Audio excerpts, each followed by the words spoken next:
Host Aldwin R. Fausto. Happy 22nd birthday, Kai Sato. Alright! Good evening, ladies and gentlemen. Magandang gabi po sa inyong lahat. My name is Aldwin R. Fausto, your events host or MC for tonight. Bago po tayo magpatuloy or mag-umpisa, pwede po bang isang malakas na palakpakan muna? A few moments later. Let's go! Very good here. Alright. How about another round of applause for an equally beautiful sibling, ladies and gentlemen, Erin! Ayan! Okay. Tinawag na lang rin naman natin yung mga kapatid o yung mga siblings, ladies and gentlemen. Tawagin na natin or kanino nagsimula ang ating birthday celebrator, ladies and gentlemen. How about a round of applause for the parents? A round of applause for our daddy, Irvin! Let's go! That's what I'm talking about! That's the energy that I need! Okay, ayan, grabe. Alam nyo, buong buhay ko po, inisip ko matangkad ako. Pero, grabe, parang nanliit na po ako bigla. Eto pa, hindi dyan nagtatapos, ladies and gentlemen, because I'm going to be calling our celebrant for tonight. Born May 11 mismo. Kaya ang number niya sa jersey ay 11. Ang stats lang naman po sa buong Pilipinas and sa Japan, ladies and gents, the double king. Kaya po, ang 11, dinoble natin, which is 22, ladies and gentlemen, celebrating his 22nd birthday. Pwede mo ba magsipayo ang lahat? A round of applause for our birthday celebrator, Kai Zachary Sato!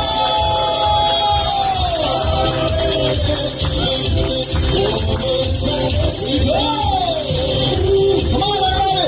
Put your hands up!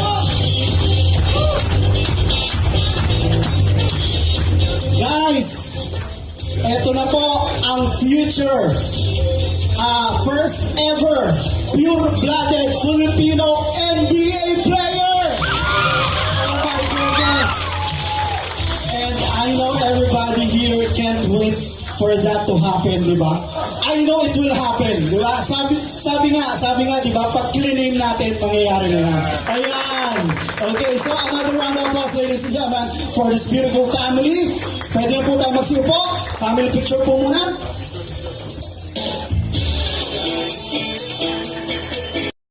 Dapat niya lahat yung mga gusto niya, yung mga pangarap niya sa buhay niya.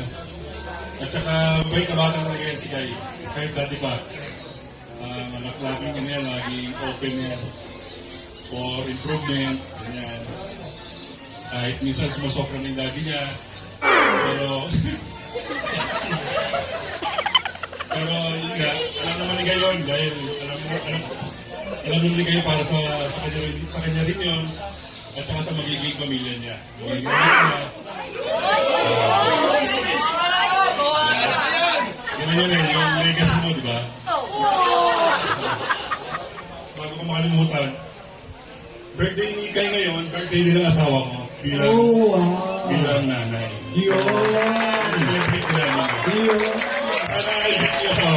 Happy Mother's Day! Pwede po bang pakitaas ang mga glasses natin or bote? Ayan. Please raise a toast. Ayan. Para po sa ating phenom, ang pride ng Pilipinas. Ayan, turned 22, ladies and gentlemen. My goodness, towering 22. Ayan. And katulad ng sinabi ng lahat, may all your dreams come true and may your journey be flawless. So ladies and gentlemen, how about the cheers for our birthday celebrant? 1, 2, 3, cheers! Happy birthday!